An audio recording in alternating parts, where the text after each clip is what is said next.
ఓం నమో వెంకటేశాయ.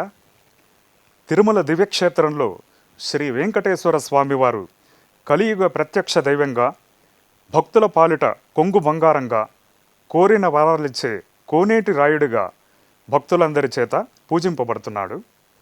స్వామివారి లీలలు అనంతం.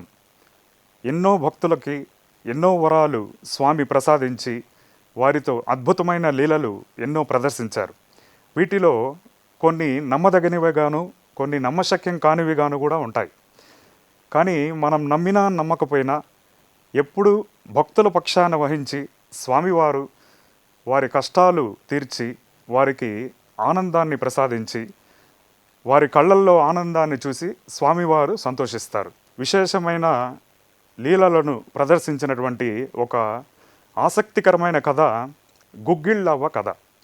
ఇది తిరుమల, తిరుపతి పరిసర ప్రాంతాల్లోని గ్రామాల ప్రజల్లో విస్తృతంగా బహుళ ప్రాచుర్యంలో ఉన్నటువంటి కథ. స్వామివారి ఆలయానికి దక్షిణ మాడ వీధిలో గుర్రాల పాగా అని ఒక ప్రదేశం ఉన్నది.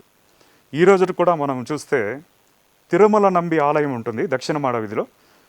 దాని తర్వాత కొంత దూరంలో ఈ గుర్రాల పాగా అనే ప్రదేశం ఉన్నది. ఈ ప్రాంతం యొక్క విశిష్టత ఏమిటంటే, ఆ కాలంలో రాజులు, చక్రవర్తులు, సామంత రాజులు, జమీందారులు, పాళేగాళ్ళు వీరందరూ కూడా స్వామివారి దర్శనానికి విచ్చేసినప్పుడు వారు గుర్రాలని అక్కడ ఉన్నటువంటి గుర్రాల పాగాల్లో, గుర్రపుశాలలో వారి గుర్రాలని అక్కడ ఉంచి స్వామివారి దర్శనానికి వెళ్ళి తిరిగి వచ్చేవారట. అలా ఆ ప్రాంతానికి ఈ రోజుకి కూడా గుర్రాల పాగా అనే పేరు ప్రసిద్ధంగా నిలిచిపోయింది.